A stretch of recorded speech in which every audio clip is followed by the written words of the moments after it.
The year was 1789. The newly formed United States of America stood on fragile ground, emerging from the chaos of the Revolutionary War.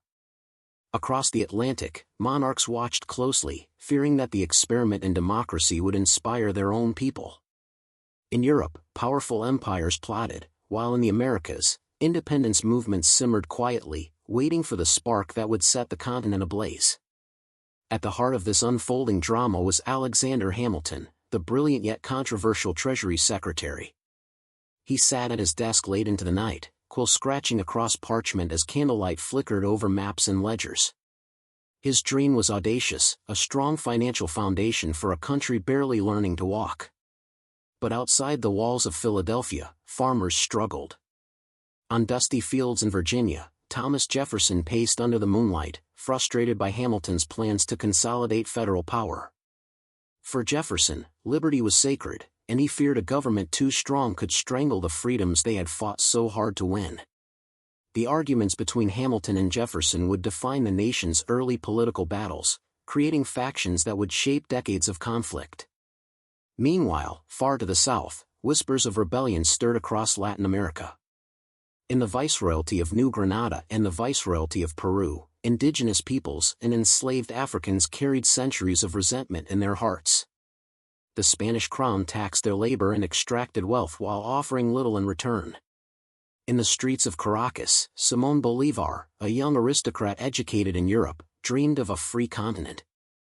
He believed a storm was coming, and he intended to lead it. By 1810, Bolívar's vision ignited into revolution. Across Venezuela, Colombia, Ecuador, Peru, and Bolivia, armies clashed in jungles and mountains, determined to break free from Spanish control. Bolívar's speeches electrified his followers. "We must unite, or we will perish as slaves to tyranny." His victories inspired uprisings across the Americas, setting in motion a wave of independence that would forever change the hemisphere. Back in the United States, 1812 brought new challenges. War erupted again, this time with Britain. As British troops marched on Washington, D.C., Dolly Madison famously saved the portrait of George Washington from the burning White House. The war tested America's fragile unity but also forged a sense of identity. By the war's end, the young nation stood prouder and stronger than before. Across the plains, the Industrial Revolution was reshaping life. Steam engines roared, railroads carved through forests, and cities swelled with immigrants chasing the promise of opportunity. Yet progress came with pain. Native American tribes faced forced removals, their ancestral lands stripped away under policies like the Indian Removal Act of 1830. In the Trail of Tears, thousands perished, and a wound was carved deep into the nation's conscience. By the mid-1800s, tensions were boiling. The question of slavery divided states, families, and the very soul of the country. In the halls of Congress, fiery debates raged, while in plantations across the South, enslaved men and women whispered of freedom. Among them was Harriet Tubman, who risked everything to lead hundreds of enslaved people to safety through the Underground Railroad. Her courage became a beacon of hope in one of America's darkest hours. But hope was not enough to prevent the inevitable. In 1861, cannons thundered at Fort Sumter, and the Civil War began. For 4 bloody years, brothers fought brothers, and the nation nearly tore itself apart. Abraham Lincoln, weary and resolute, walked the White House halls late at night, drafting the words that would change history. That this nation, under God, shall have a new birth of freedom. The Emancipation Proclamation redefined the purpose of the war. But victory came at a terrible cost. By 1865, more than 600,000 lives had been lost. Lincoln would not live to see the healing he fought for. His assassination plunged the country into mourning. While the United States struggled to rebuild, Latin America faced its own battles. The newly freed nations, though independent, were fractured. Bolívar's dream of a unified South America faltered as regional rivalries splintered his grand vision. Meanwhile, European powers watched hungrily. France, under Napoleon III, invaded Mexico in the 1860s, installing Maximilian I as emperor. But Mexican forces, led by Benito Juárez, rose in defiance. The victory at the Battle of Puebla on May 5, 1862, celebrated today as Cinco de Mayo, became a symbol of resistance against imperialism. As the century neared its end, the Americas transformed once again. The Gilded Age in the U.S. brought unprecedented wealth and innovation but also deep social divides. Millionaires like John D. Rockefeller and Andrew Carnegie built empires, while workers fought for fair wages and safer conditions. Across the continent, railroads expanded, telegraphs shrieked with news, and towering skyscrapers pierced city skylines. Yet beneath the glitter, poverty and corruption thrived. And in 1898, another turning point arrived, the Spanish-American War. Fueled by the explosion of the USS Maine and a thirst for global influence, the U.S. entered the fight against Spain, ultimately gaining control of Puerto Rico, Guam, and the Philippines. The war marked America's emergence as a rising power on the world stage. By the dawn of the 20th century, the continent stood transformed. Old empires had fallen, new nations had risen, and technological marvels reshaped daily life. Yet storm clouds gathered once again. In the shadows of European alliances and rivalries, the seeds of a global conflict were being sown. The Americas watched cautiously, unaware that the coming war would drag them into the deadliest struggle humanity had ever seen. The year was 1914. The guns of Europe would soon thunder, and the world would never be the same. The year was 1914. Across the Atlantic, the assassination of Archduke Franz Ferdinand in Sarajevo set Europe ablaze. Alliances were triggered, and ancient rivalries reignited. The First World War had begun, though at first, the Americas stood on the sidelines, watching carefully as the world descended into chaos. In Washington, D.C., President Woodrow Wilson paced his office late into the night. The dim gas lamps illuminated stacks of telegrams reporting on the escalating conflict. Wilson, a man of deep thought and quiet resolve, feared the consequences of involvement. America, he believed, should remain neutral. But neutrality was easier spoken than practiced. Meanwhile, on the bustling streets of New York City, dockworkers loaded crates of supplies bound for Europe. Merchants whispered of profits, bankers counted fortunes, and immigrants crowded into tenements, anxiously reading headlines about their homelands consumed by war. Across the U.S., the divide was palpable.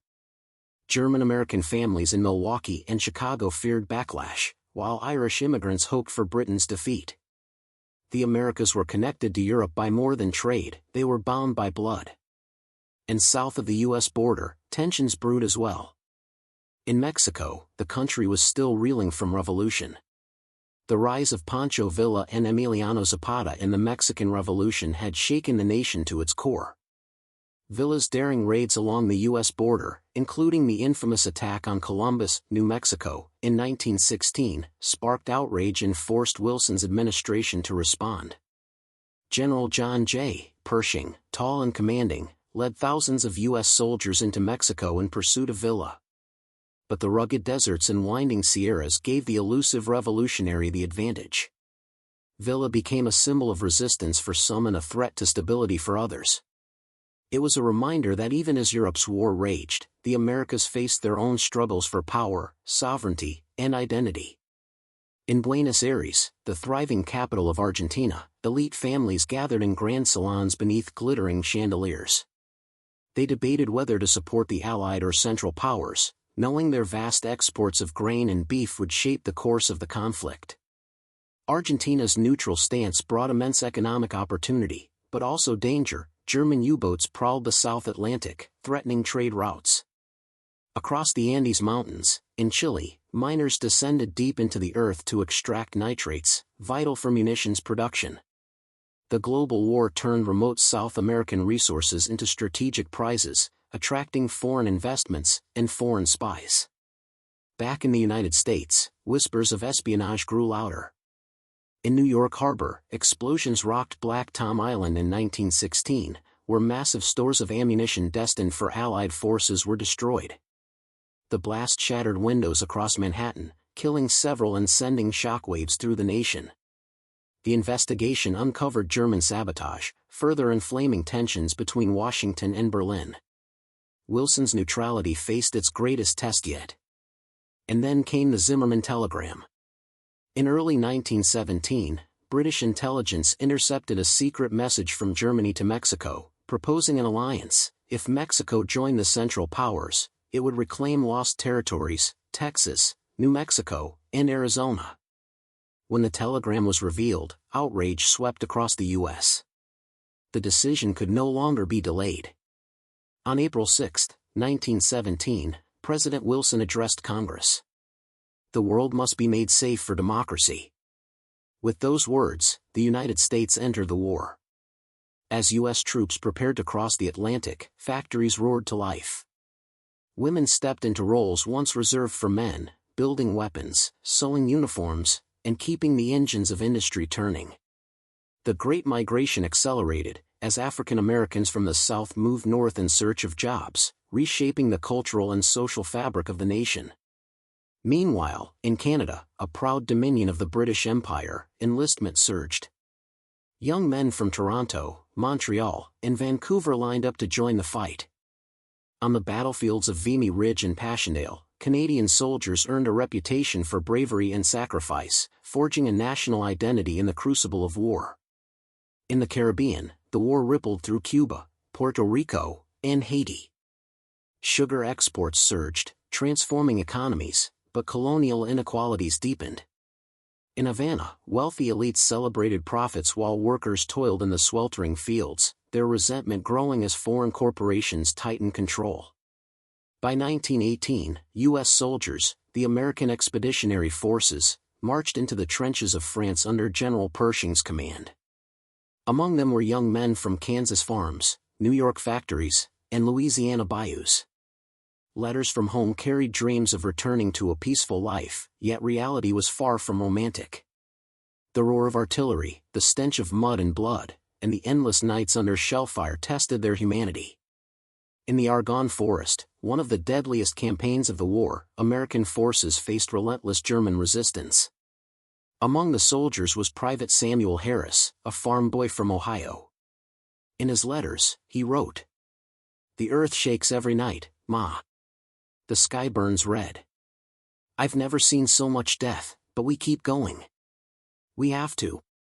Harris's story mirrored thousands of others, ordinary men enduring extraordinary horrors. Across the Americas, families waited anxiously for news. In Brazil, which joined the Allies in 1917, naval patrols hunted German U-boats off the Atlantic coast. Brazilian coffee exports soared, but so did political divisions, as urban elites clashed with rural workers over the country's future. In Uruguay, journalists debated the meaning of democracy in a time of global crisis. In Colombia, the economy surged thanks to coffee and oil exports, but social unrest simmered beneath the surface, threatening to erupt. And in Mexico, still reeling from revolution, leaders walked a delicate path, officially neutral yet deeply impacted by U.S. interventions and the pressures of war. Finally, in November 1918, the guns fell silent. The armistice was signed, and the Great War ended. Across the Americas, celebrations erupted, but beneath the joy lay uncertainty. Over 16 million people worldwide were dead, and the balance of global power had shifted forever. For the United States, the war had marked its arrival as a global superpower. Yet the victory brought new challenges. Returning soldiers demanded jobs, racial tensions erupted in northern cities, and labor strikes swept the nation. In Europe, broken empires gave birth to fragile new nations, while in South America, shifting trade networks created both opportunity and instability.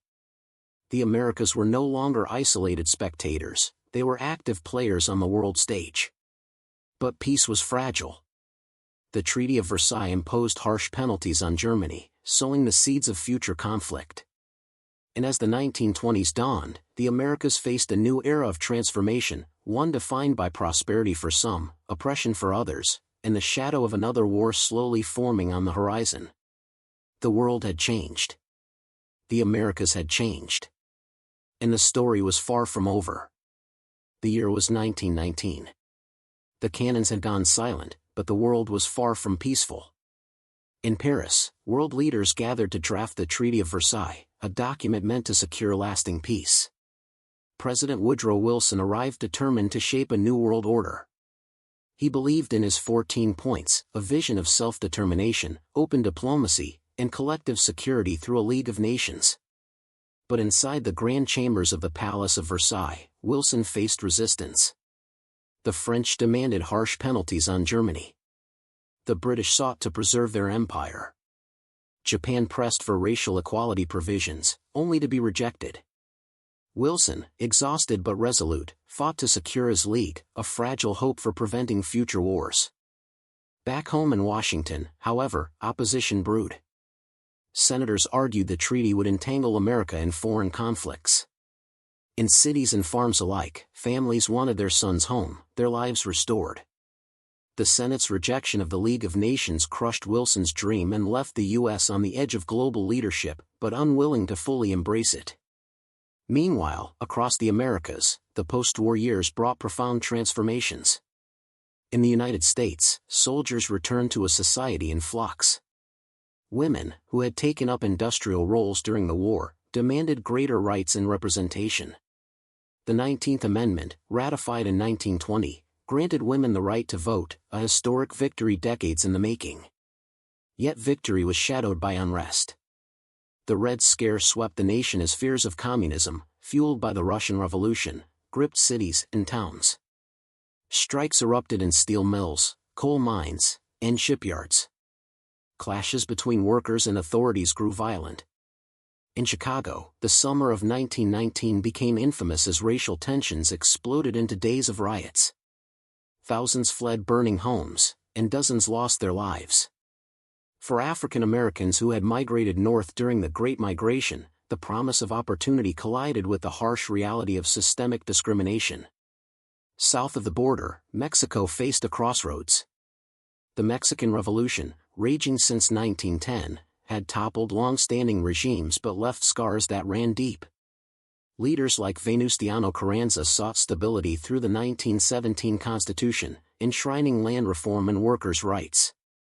Yet figures like Emiliano Zapata and Pancho Villa still commanded loyalty in rural regions. Skirmishes between revolutionary factions persisted, and the U.S., fearing instability, stationed troops along the southern border. The fight for control of Mexico's future was far from over. In Brazil, economic growth soared as coffee exports fueled prosperity, but political divisions deepened between urban elites and rural workers. Across the Amazon basin, indigenous communities faced encroachment by powerful corporations extracting rubber and timber, changing the face of the land forever. In Argentina, the roaring demand for beef and grain enriched Buenos Aires, transforming it into a cosmopolitan hub. But inequality simmered beneath the surface, sparking strikes and labor movements that challenged the ruling elite. Meanwhile, a new cultural wave was emerging. In the streets of New Orleans, jazz spilled from smoky clubs, blending African rhythms with American melodies. The Harlem Renaissance began to blossom, as poets, musicians, and intellectuals celebrated Black identity and creativity. Figures like Langston Hughes and Zora Neale Hurston would redefine art and literature for generations. Yet as music and art flourished, the Prohibition era dawned. In 1920, the 18th Amendment outlawed alcohol, giving rise to speakeasies, organized crime, and bootleggers like Al Capone in Chicago. Behind the glitter of the Roaring Twenties, shadows of corruption and lawlessness spread. Globally, the 1920s were a decade of uneasy optimism. The United States emerged from the war as an economic powerhouse, lending money to rebuild Europe while its own industries boomed. Wall Street reached dizzying heights, and consumer culture exploded with automobiles, radios, and motion pictures. But beneath the prosperity, warning signs flickered. Rural farmers faced plummeting crop prices. Strikes for better wages gained momentum. And in Europe, resentment over the Treaty of Versailles simmered in Germany, where political extremism grew quietly but steadily. In 1923, the world watched as hyperinflation consumed Germany, while in Italy, Benito Mussolini seized power, promising stability through authoritarian rule. The fragile peace established after World War I seemed to fracture with each passing year. Across the Americas, leaders debated their place in this shifting global order. Should they remain neutral observers or active participants in shaping the new century? In Canada, veterans returned to find little recognition for their sacrifices. Economic tensions fueled political change, while Quebec's French-speaking population pushed for greater autonomy, deepening cultural divides. In the Caribbean, the U.S. increased its presence, occupying Haiti and the Dominican Republic under the guise of stabilizing economies. Local populations, however, viewed these interventions with anger, sparking uprisings and resentment that would last generations. As the 1920s progressed, technology transformed daily life. Radios connected cities and rural towns alike. Automobiles sped across newly built highways. Skyscrapers reached for the clouds, symbols of ambition and progress. In Detroit, Henry Ford's assembly lines revolutionized industry, producing cars affordable for ordinary Americans. But his methods came at a cost. Workers toiled under harsh conditions, fueling labor disputes that grew more intense as unions gained strength. By 1927, American cinema exploded into a cultural phenomenon. Movies like The Jazz Singer introduced synchronized sound, captivating audiences worldwide. Hollywood became a symbol of aspiration, creativity, and excess. Then came 1929. On October 29th, known forever as Black Tuesday, the stock market crashed.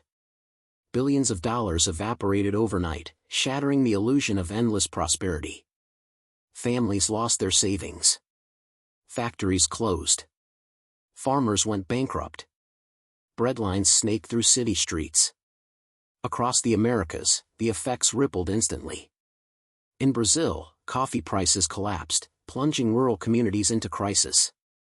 In Argentina, exports dwindled, triggering political instability. Throughout the Caribbean, economies reliant on sugar and bananas spiraled downward.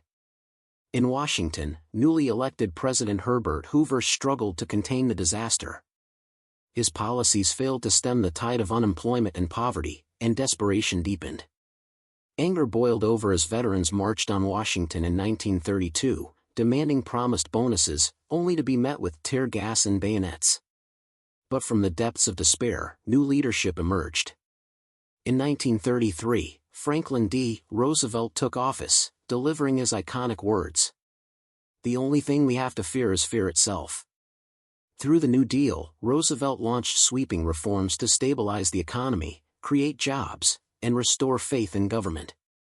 Social programs reshaped the nation, from the Civilian Conservation Corps to the Social Security Act. Yet challenges persisted. Dust storms ravaged the Great Plains, displacing thousands of families in the Dust Bowl migration.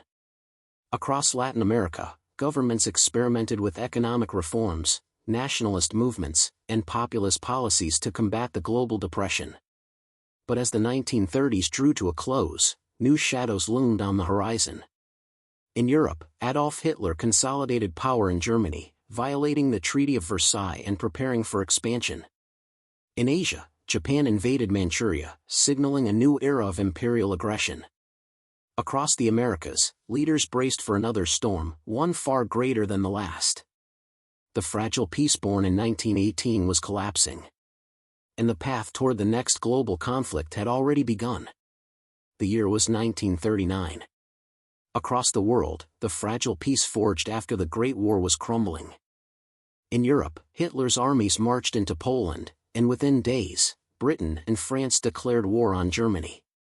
The world stood on the brink of another catastrophic conflict, one even deadlier than the last. In the United States, President Franklin D. Roosevelt addressed the nation with a calm yet somber voice. His fireside chats reassured a worried public that America would remain neutral, for now.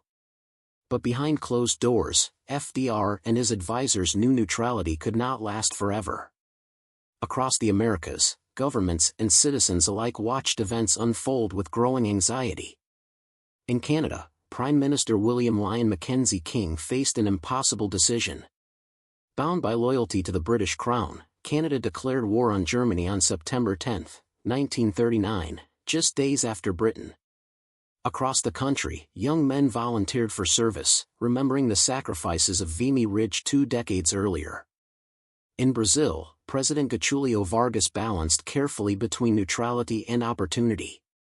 Brazil supplied strategic resources like rubber, coffee, and minerals to both Allied and Axis powers, delaying commitment while strengthening its industries.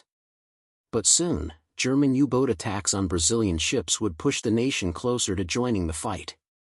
In Mexico, President Lázaro Cárdenas modernized the nation, nationalizing its oil industry and walking a fine line between U.S. influence and internal reform. Mexico remained officially neutral, but its economy shifted as global demand for raw materials soared. By 1940, Europe fell deeper into chaos. France collapsed under the German blitzkrieg. Britain, now standing alone, endured relentless bombings during the Battle of Britain. Roosevelt understood the stakes. If Britain fell, democracy itself could be at risk. Through the Lend-Lease Act of 1941, the U.S. began supplying weapons, food, and aid to Britain and other Allied nations.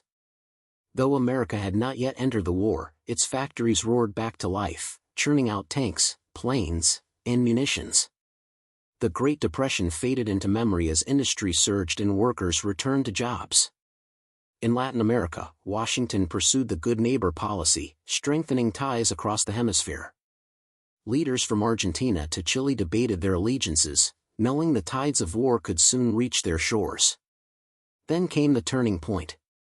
On December 7, 1941, the morning skies over Pearl Harbor erupted in fire and smoke. Japanese aircraft screamed overhead, unleashing devastation on the U.S. Pacific Fleet. Battleships burned, sailors fought to save their comrades, and chaos consumed the harbor.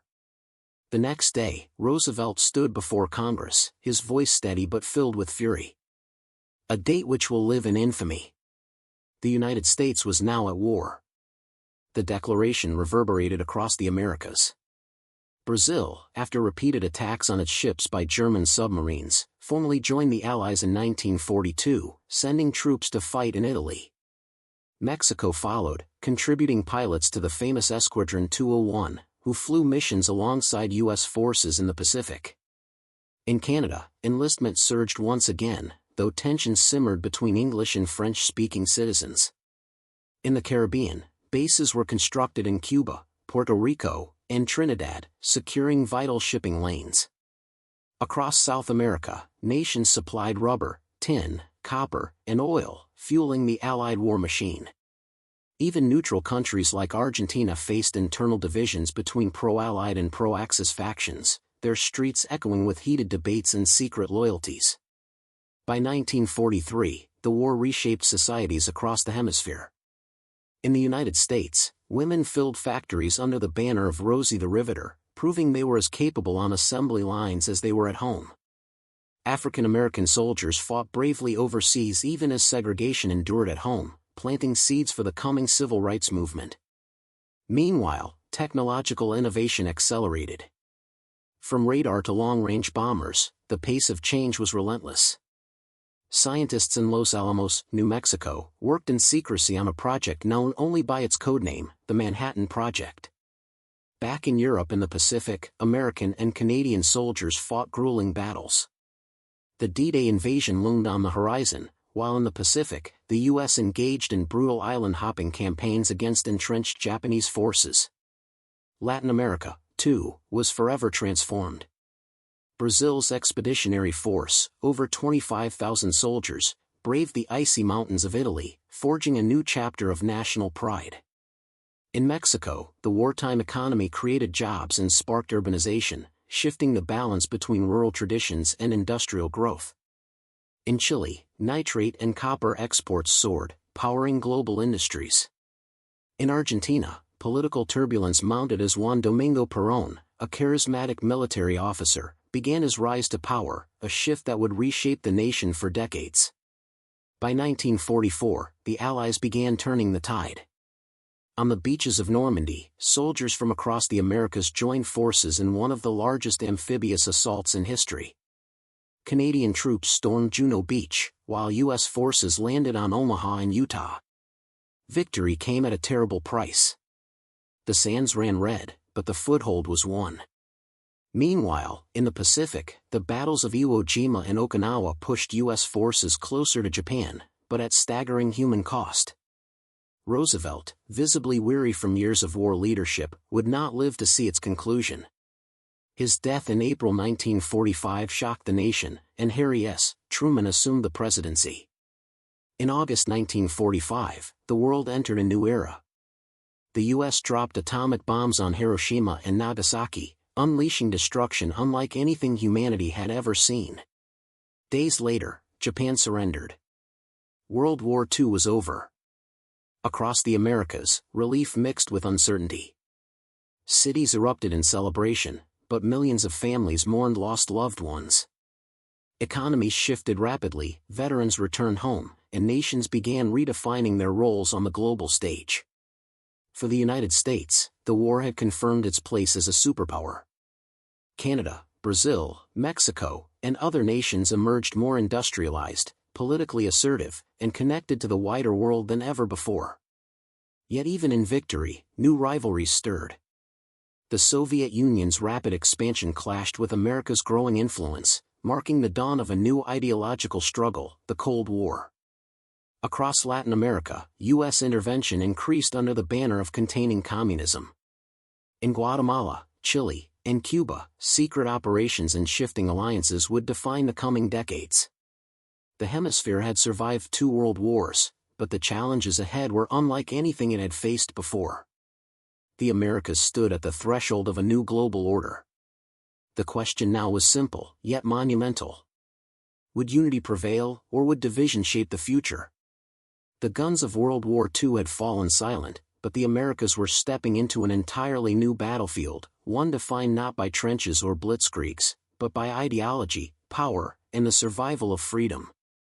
It was 1947, and the world had changed forever. The United States emerged as a superpower, its industries booming, its military unmatched, and its influence stretching across continents. Yet standing opposite was the Soviet Union, a nation determined to spread its communist ideology. The battle lines were drawn, but this time, it was not fought with armies. It was a Cold War. In Washington, President Harry S. Truman introduced the Truman Doctrine, pledging to support nations resisting communism. Billions flowed into Europe through the Marshall Plan, rebuilding war-torn nations and ensuring their loyalty to the democratic West. Meanwhile, across the Americas, the ripple effects were immediate. In Canada, Prime Minister Louis St. Laurent aligned closely with U.S. policies, joining NATO in 1949 and solidifying its place within the Western Alliance. In Brazil, industrial expansion soared, and the country sought greater independence on the global stage. In Mexico, the post-war economic boom brought modernization and urbanization, reshaping cities and rural landscapes alike. But shadows loomed. By the 1950s, the Americas became a chessboard in the Cold War. In Cuba, resentment brewed against U.S. influence. The corrupt regime of Fulgencio Batista grew increasingly unpopular, as poverty deepened and political freedom shrank. Then, in 1959, a young revolutionary named Fidel Castro stormed Havana with his guerrilla army, toppling Batista's government and seizing power. At first, Washington watched cautiously, hoping Cuba would remain neutral. But as Castro aligned with the Soviet Union, the tension erupted into one of the most dangerous moments in modern history, the Cuban Missile Crisis of 1962. For 13 days, the world teetered on the brink of nuclear war. American reconnaissance planes photographed Soviet missiles on Cuban soil. President John F. Kennedy addressed the nation, his voice firm yet measured, announcing a naval blockade around Cuba. In Moscow, Nikita Khrushchev refused to back down. Soviet ships carrying nuclear warheads steamed toward the Caribbean. The world held its breath. Then, in a moment of rare restraint, diplomacy triumphed. On October 28, 1962, Khrushchev agreed to withdraw the missiles in exchange for a U.S. pledge not to invade Cuba and a secret deal to remove American missiles from Turkey. The crisis had ended, but the scars remained. Cuba became a symbol of defiance, forging its own path while facing decades of U.S. sanctions. Across Latin America, fears of communist uprisings grew, and Washington responded with covert interventions. In Chile, Salvador Allende, the world's first democratically elected Marxist president, came to power in 1970. His socialist policies and close ties to Havana worried U.S. leaders. By 1973, a violent military coup led by General Augusto Pinochet overthrew Allende, with quiet support from the CIA. Meanwhile, in Argentina, political unrest spiraled into the Dirty War, a brutal period of disappearances, censorship, and state repression. Tens of thousands vanished, families left without answers, as fear gripped the nation. Brazil, too, experienced decades of military dictatorship, using U.S.-backed policies to suppress dissent and control political movements. The Cold War had turned the Americas into a theater of shadow wars, secret deals, and whispered betrayals. But the winds of change began to stir in the 1980s. In the United States, President Ronald Reagan took a hardline stance against communism, escalating pressure on the Soviet Union. Yet across Latin America, grassroots movements demanded freedom and democracy. In Nicaragua, the Sandinista revolution toppled a U.S.-backed regime, while Reagan's administration secretly funded the Contras to fight them, a scandal that would erupt into the Iran-Contra affair. In El Salvador, civil war raged, fueled by Cold War tensions. Across the hemisphere, the struggle between left and right reshaped nations, costing hundreds of thousands of lives. And then, everything shifted. By 1989, the Berlin Wall fell. By 1991, the Soviet Union collapsed. The Cold War was over. The Americas stood at a crossroads. Without the shadow of Soviet influence, Latin American nations sought new paths. Democratic movements flourished in Argentina, Brazil, and Chile. Economic reforms swept Mexico, culminating in the NAFTA agreement of 1994, linking the economies of North America like never before. In Cuba, Fidel Castro remained defiant, isolated but resilient. In Venezuela, Hugo Chavez rose to power, challenging U.S. dominance and forging alliances with anti-Western states.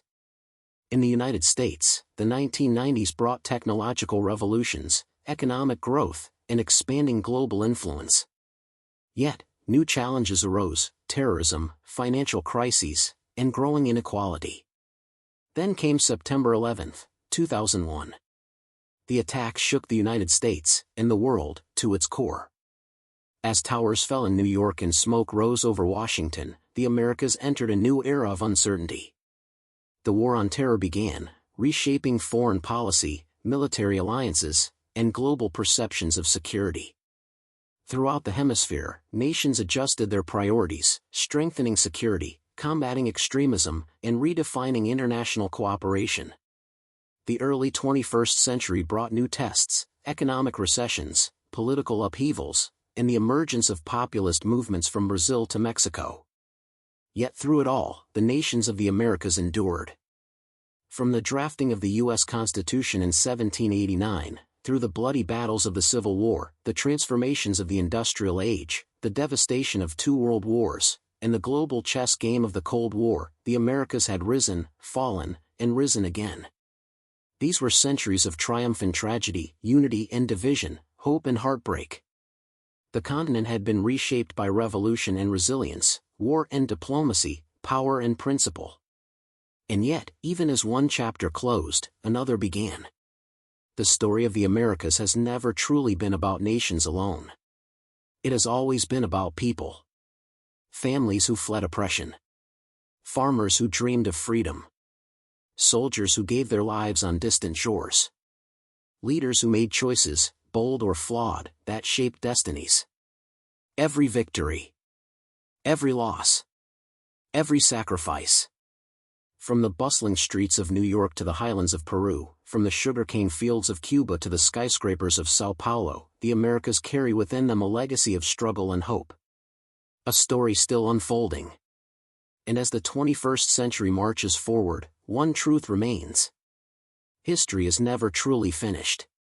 It whispers in the ruins of ancient civilizations, in the documents of revolutions, in the voices of protesters demanding justice today. The Americas have endured centuries of transformation.